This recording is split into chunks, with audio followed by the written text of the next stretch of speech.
हाँ दोस्तों, तो आज हम लोग जीव विज्ञान के अंतर्गत पोषण पर चर्चा करेंगे।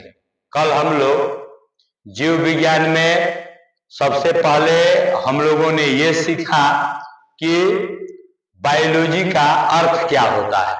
तो कल हम लोगों ने बायोलॉजी के अर्थ में ये सीखा कि बायो का अर्थ जीव होता है और लोगोस का अर्थ स्टडी या अध्ययन होता है। जीव जंतु और पेड़ पौधों का अध्ययन विज्ञान की जिस शाखा में किया जाता है उसका नाम बायोलॉजी होता है। ये जीव विज्ञान की भी दो शाखाएं होती है, प्राणी विज्ञान और एक वनस्पति विज्ञान।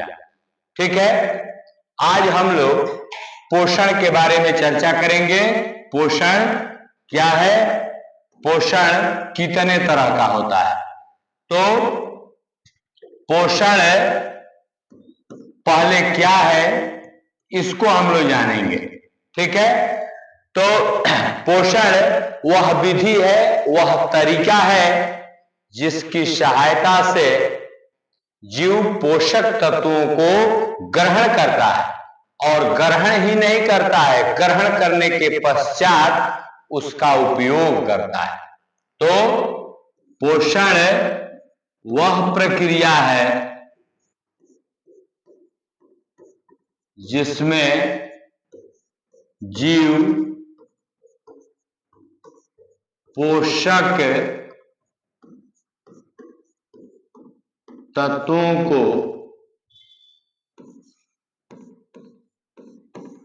ग्रहण करता है और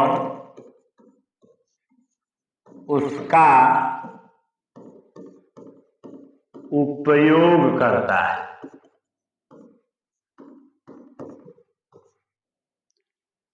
पोषण वह प्रक्रिया है जिसमें जीव पोषक तत्वों को ग्रहण कर उसका उपयोग करता है, क्योंकि जीव उसी को कहते हैं जो जैविक प्रक्रिया को संचालित कर सकता है, और जैविक प्रक्रिया को संचालित करने के लिए हमें ऊर्जा चाहिए, और यह ऊर्जा पोषक तत्वों से प्राप्त होती है। पोषक तत्वों को ग्रहण करके उसका उपयोग किया जाता है, तभी ऊर्जा प्राप्त होती है, और उसी ऊर्जा से जैविक प्रक्रियाओं का संचालन होता है। इसलिए सजीवों में पोषण का होना जरूरी है।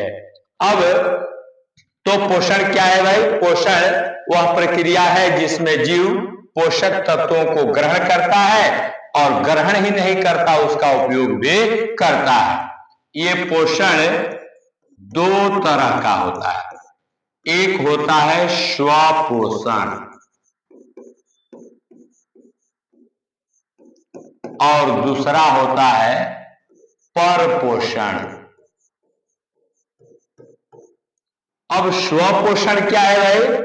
तो स्वपोषण पोषण की वह प्रक्रिया है जिसमें जीव अपना भोजन दूसरे जीव पर निर्भर न रहकर बल्कि स्वयं संश्लेषित करता है। पोषण की वह प्रक्रिया जिसमें जीव अपना भोजन दूसरे जीवों पर निर्भर न रहकर किसी न किसी रूप में स्वयं संश्लेषित करता है, उसको स्वपोषण के नाम से जानते हैं।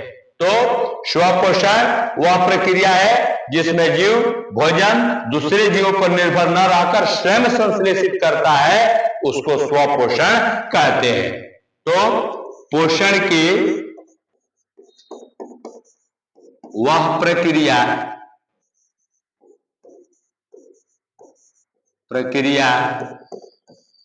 जिसमें जीव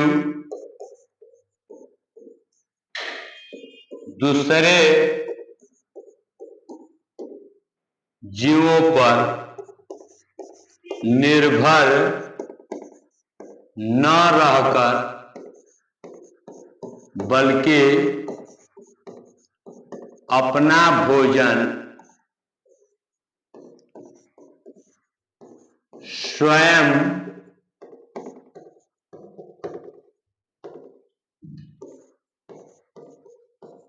संश्लेषित करता है। तो इस प्रकार का पोषण जो है केवल पेड़ पौधों में पाया जाता है। इस प्रकार का पोषण केवल पेड़ पौधों में ही पाया जाता है। प्रकृति में पेड़ पौधे ही एकमात्र ऐसे जीव है जो अपना भोजन स्वयं बना सकते हैं। वे भोजन के लिए दूसरे जीवों पर आश्रित नहीं रहते। इसका कारण क्या है? तो पेड़ पौधों में पत्तियां पाई जाती है। इन पत्तियों में क्लोरोफिल पाया जाता है। इसी क्लोरोफिल के कारण पत्तियों का रंग हरा होता है। इन्हें क्लोरोफिल के कारण पत्तियों का रंग हरा होता है। अब पेड़ पौधों की जड़ें जो है वो मिट्टी में धसी होती है। उन जड़ों के साथ भी छोटी छोटी जड़ें पाई जाती है जिसको मूल रोम बोलते हैं। इस मूल रोम की सहायता से पेड़ पौधा जो है वो जल ग्रहण करता है, जल के साथ खनिज लवण भी ग्रहण करता है।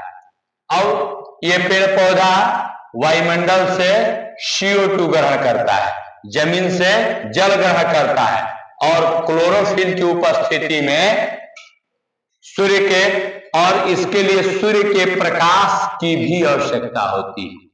सूर्य के प्रकाश में वह ऊर्जा होती है, सूर्य के प्रकाश में वह ऊर्जा होती है जिसकी सहायता से कार्बन डाइऑक्साइड और जल से वह अपना भोजन कार्बोहाइड्रेट का निर्माण करता है। ये प्रक्रिया ही प्रकाश संश्लेषण प्रक्रिया कहलाती है। प्रकाश संश्लेषण वह प्रक्रिया है जिसमें हरे पेड़ पौधे कार्बन डाइऑक्साइड और जल की उपस्थिति में सूर्य की प्रकाश की उपस्थिति में कार्बन डाइऑक्साइड और जल की सहायता से अपने भोजन का निर्माण करते हैं। 6 भाग कार्बन डाइऑक्साइड और 12 भाग पानी। जब सूर्य का प्रकाश पड़ता है तो देखो सूर्य का प्रकाश ही जो है वो जल को तोड़ता है हाइड्रोजन और ऑक्सीजन में। अब बन जाता है आपका C6H12O6 + 6O2 + 6H2O। ठीक है, तो पेड़ पौधों की पत्तियों में छोटे छोटे छिद्र पाए जाते हैं जिसको रंध्र या स्टोमाटा कहते हैं। इसकी सहायता से ऑक्सीजन निकलता है और वायुमंडल में उपस्थित कार्बन डाइऑक्साइड जो है इन्हीं छिद्रों की सहायता से पत्तियों में अंदर आता है। यह सूर्य का प्रकाश से जो है यहां से आया हुआ पानी पत्ती में जो एकत्र हुआ है, ये पत्ती जो है वो पेड़ पौधों का रसोई घर कहा जाता है। इसे में कार्बन डाइऑक्साइड और जल की सहायता से सूर्य का प्रकाश पड़ता है। C6H12O6 + 6O2 + 6H2O, यही है कार्बोहाइड्रेट। यही है कार्बोहाइड्रेट। ठीक है, यही पेड़ पौधों में भोजन के रूप में क्या होता है? संचित होता है। अब तो स्व पोषण की वह प्रक्रिया है जिसमें जीव दूसरे जीवों पर निर्भर न रहकर बल्कि अपना भोजन स्वयं संश्लेषित करता है। इस प्रकार का पोषण केवल पेड़ पौधों में पाया जाता है क्योंकि पेड़ पौधों की पत्तियों में क्लोरोफिल नाम का वर्णक पाया जाता है जो सूर्य के प्रकाश को अवशोषित करता है। और पेड़ पौधों की पत्तियों में छोटे छोटे छिद्र पाए जाते हैं जिसकी सहायता से वायुमंडल में जो कार्बन डाइऑक्साइड है वो पेड़ पौधों की पत्तियों में प्रवेश करता है। मूल रोम की सहायता से ये पेड़ पौधा जल को ग्रहण करके पत्ती में लाता है और ये क्लोरोफिल सूर्य के प्रकाश को अवशोषित करता है और ये सूर्य के प्रकाश जल को क्या करता है? तोड़ता है। यहाँ पर प्रकाश रासायनिक अभिक्रिया होती है जिसके कारण कार्बोहाइड्रेट, ऑक्सीजन और जल, ग्लूकोज भी इसको हम बोल सकते हैं, इसको हम ग्लूकोज भी बोल सकते हैं। तो ये कार्बोहाइड्रेट, ग्लूकोज, मंड या स्टार्च के रूप में ये भोज्य पदार्थ पौधों में क्या होता है? संचित होता है। तो चूंकि ये पेड़ पौधा अपने भोजन बनाने के लिए किसी दूसरे पर डिपेंड नहीं है, ठीक है, इसलिए पोषण की प्रक्रिया स्वपोषण कहलाती है। अब इसके बाद हम लोग जानने वाले हैं परपोषण। परपोषण क्या है भाई? अब हम लोग परपोषण के बारे में चर्चा करेंगे। परपोषण क्या है? तो परपोषण पोषण की वह प्रक्रिया है, पोषण की वह प्रक्रिया है जिसमें जीव अपना भोजन स्वयं संश्लेषित न कर किसी न किसी रूप में दूसरे स्रोत से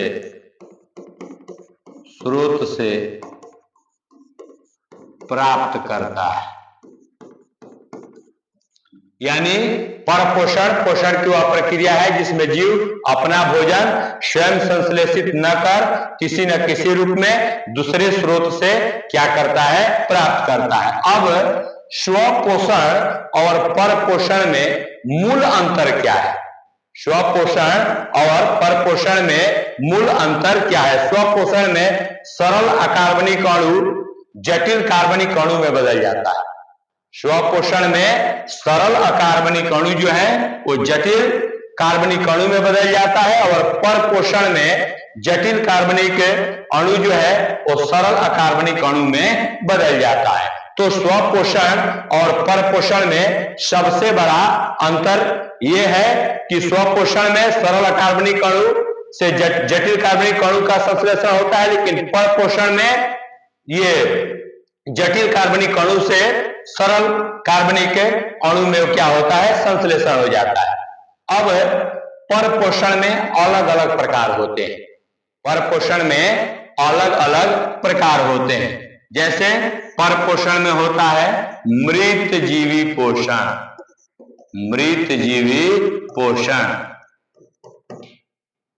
इसके बाद परजीवी पोषण, परजीवी पोषण। इसके बाद प्राणी संपोषण, प्राणी संपोषण। ठीक है, तो परजीवी मृत जीवी पोषण में क्या होता है, इस प्रकार के पोषण में जीव, इस प्रकार के पोषण में जीव मृत जंतुओं और पौधों के शरीर से अपना भोजन अपने शरीर की सतह से घुलित कार्बनिक पदार्थों के रूप में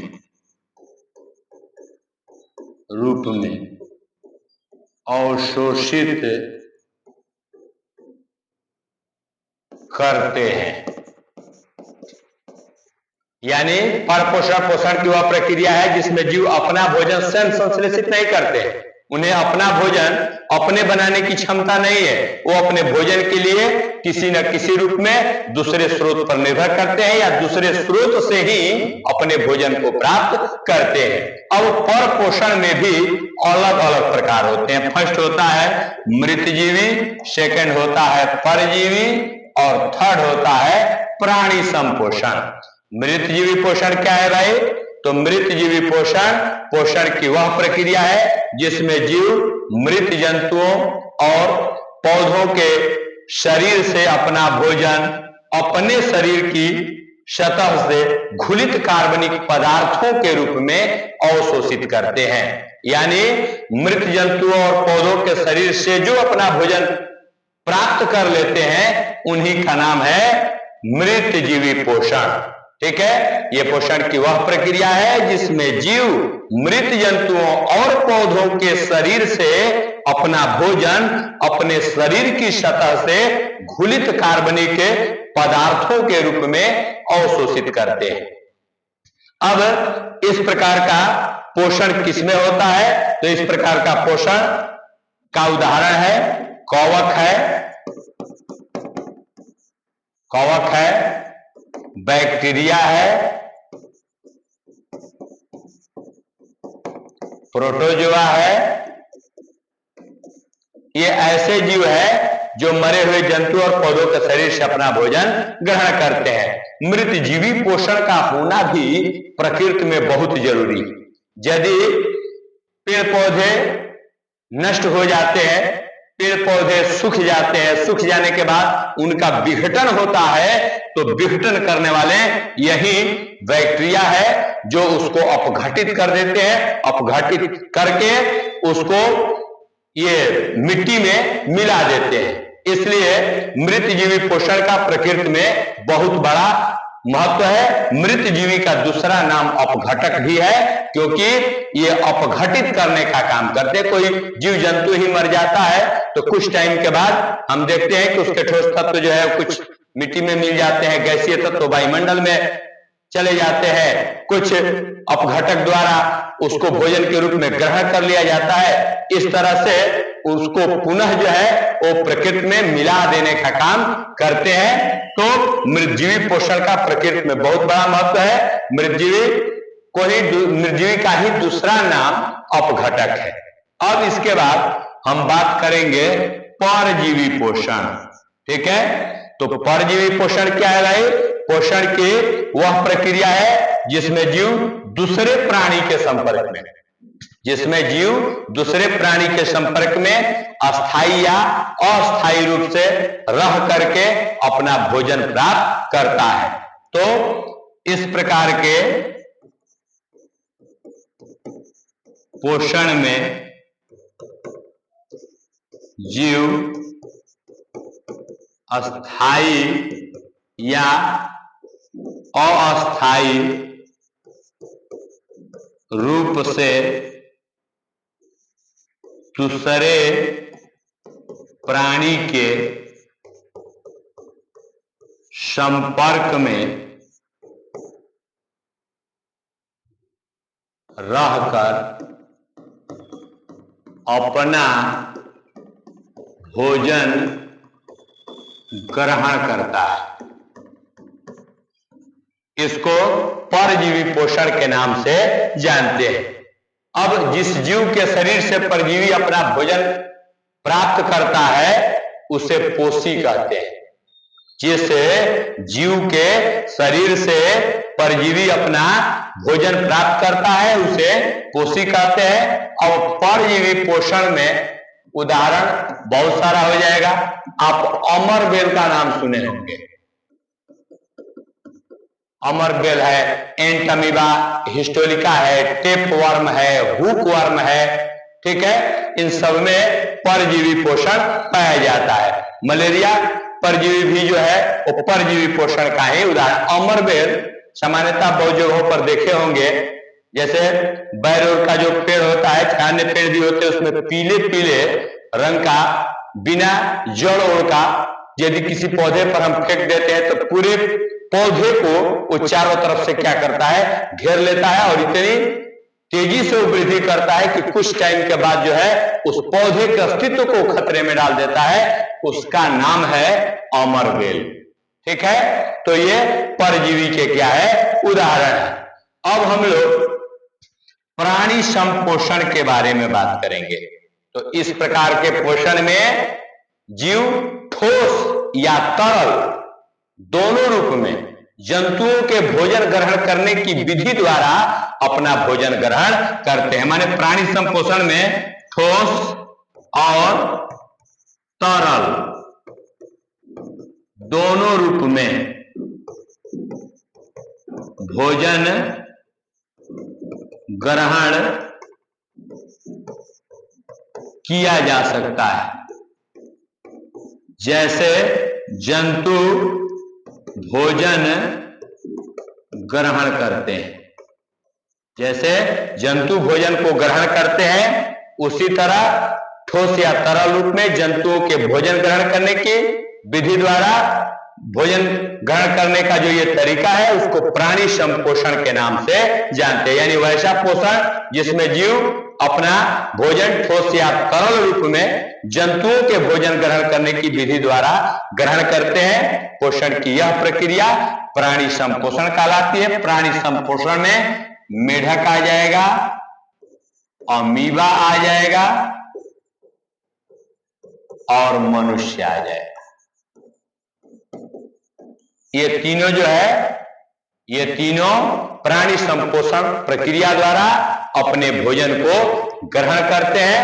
सबसे बड़ी बात यह है कि ठोस रूप में भी, जैसे आदमी जो है कोई ठोस भोज्य पदार्थ है उसको भी ग्रहण कर सकता है, पानी पी सकता है, कोल्ड ड्रिंक पी सकता है, ठीक उसी तरह ये अन्य जीव भी जो है, मेढक है, अमीबा है, ये ठोस और तरल दोनों रूप में भोजन ग्रहण कर सकते हैं। तो आज के क्लास में हम लोगों ने क्या क्या पढ़ा? तो सबसे पहले पढ़ा कि पोषण क्या है। पोषण वह प्रक्रिया है जिसमें जीव पोषक तत्वों को ग्रहण करता है और ग्रहण करके उसका उपयोग करता है। ये पोषण दो तरह का होता है, स्वपोषण और परपोषण। स्वपोषण पोषण की वह प्रक्रिया है जिसमें जीव अपना भोजन दूसरे जीवों पर निर्भर न रहकर बल्कि स्वयं संश्लेषित करता है। ऐसा पोषण पेड़ पौधों में पाया जाता है, क्योंकि पेड़ पौधों की पत्तियों में क्लोरोफिल पाया जाता है जो सूर्य के प्रकाश को अवशोषित कर सकता है। जल और कार्बन डाइऑक्साइड पौधों की पत्तियों में पहुंचता है, वहां प्रकाश रासायनिक अभिक्रिया होती है जिसके कारण ये पेड़ पौधा अपने भोजन का निर्माण स्वयं करता है। पेड़ पौधों की पत्तियों का रंग हरा जो है वो क्लोरोफिल की उपस्थिति के कारण होता है। अब हम बात करेंगे परपोषण पर। तो परपोषण पोषण की वह प्रक्रिया है जिसमें जीव अपना भोजन स्वयं संश्लेषित न कर किसी न किसी रूप में दूसरे स्रोत से क्या करते हैं? प्राप्त करते हैं। अब परपोषण में तीन तरीका है, मृतजीवी पोषण, परजीवी पोषण, प्राणी संपोषण। तो मृतजीवी पोषण पोषण की वह प्रक्रिया है जिसमें मृत जंतुओं और पौधों के शरीर से अपना भोजन अपने शरीर की सतह से घुलित कार्बनिक पदार्थों के रूप में अवशोषित किया जाता है। इस प्रकार का उदाहरण कवक है, बैक्टीरिया है, प्रोटोजोआ है, ये सब मृतजीवी कहे जाते हैं। अब इसके बाद है परजीवी पोषण। तो इस प्रकार के पोषण में जीव अस्थायी या अस्थायी रूप से दूसरे जीवों पर आश्रित होकर अपना भोजन ग्रहण करता है। इसका बहुत सामान्य उदाहरण, हम लोग के सिर में बाल होते हैं, बाल में जू पड़ जाता है, ये जू जो है वो हम लोग के शरीर से ही अपना भोजन प्राप्त करता है। ये भी एक तरह का क्या है? परजीवी है। इसके बाद अमरबेल होता है, एंटमीबा हिस्टोरिका, टेपवर्म, हुकवर्म, ठीक है, ये सारे जीव जो है परजीवी पोषण के अंतर्गत आते हैं। अगला है प्राणी संपोषण।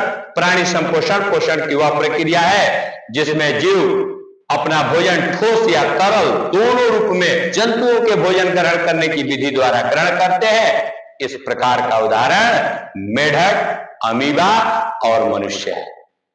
इसके साथ ही आज का ये लेक्चर इतना पर ही समाप्त किया जाता है। फिर अगले दिन हम लोग पौधों में पोषण के अंतर्गत प्रकाश संश्लेषण में जो आवश्यक कारक है, जैसे क्लोरोफिल, सूर्य का प्रकाश, कार्बन डाइऑक्साइड, जल, इसको हम लोग प्रयोग द्वारा प्रूफ करेंगे कि कैसे पेड़ प्रकाश संश्लेषण के लिए क्लोरोफिल आवश्यक है, सूर्य का प्रकाश आवश्यक है, कार्बन डाइऑक्साइड आवश्यक है, जल आवश्यक है। इसको प्रयोग द्वारा अगला क्लास में कल हम लोग इसी समय पर आगे पढ़ेंगे। तो धन्यवाद, कल का क्लास फिर इसी टाइम पर।